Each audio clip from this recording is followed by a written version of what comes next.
show you the interior. Just a few things you need to know. Again, nothing really different interior with the engine being a diesel. That engine is a mechanical compression engine. There's no glow plugs or anything. You don't have to turn the key on and let it sit. You just start it up. One thing to watch on the ignition, as with any of these old Broncos, these ignition switches when they're new can be sticky. Okay? So it's just the same as any other vehicle. You're going to turn it, you have an on position, and then you keep going, is going to be the start, and it goes back to on. But sometimes these can be sticky and they don't want to go back to on. They want to stick on start, and that'll keep your starter engaged, and it'll make all kinds of bad noises. So you just want to remember, when you go to start it, turn it to on, crank it, and then manually make sure you go back to the on position, or you're going to hear a bunch of bad noises.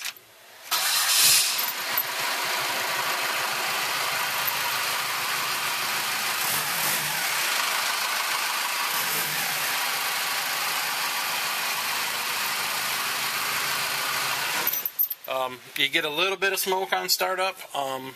It really doesn't smoke much at all. We haven't done anything to the engine. It's bone stock. So you get a little bit of smoke driving down the road, but you can't hardly see it. So that's a good thing. You don't want a bunch of obnoxious smoke, but it's kind of cooled out a little bit. All your gauges work just as they would in any other vehicle. Oil pressure and temperature and everything. Speedometer works. You got your lights, and you turn it to the left, you got a dome light. You got your wipers, low and high, and you push it in for the squirters. There's all your heater knobs.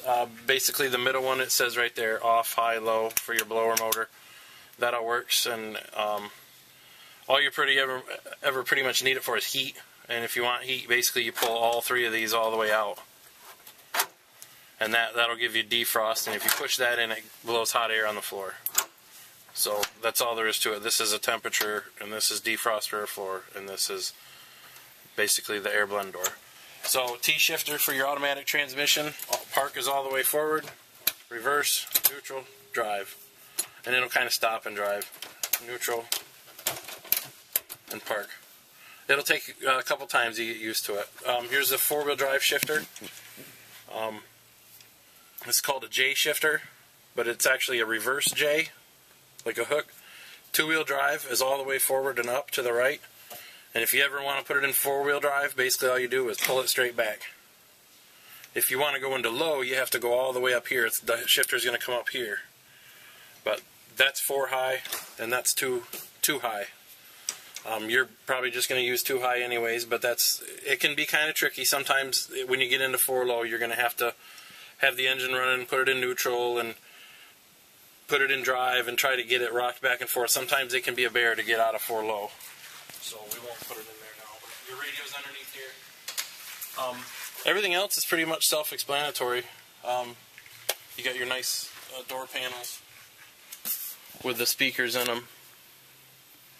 Your white roll bar, but there isn't really much else that you need to know about it. That's all there is to it. So runs really good down the road. It's fun to drive. Turbo sounds cool. So I hope you enjoy it. Thanks for watching.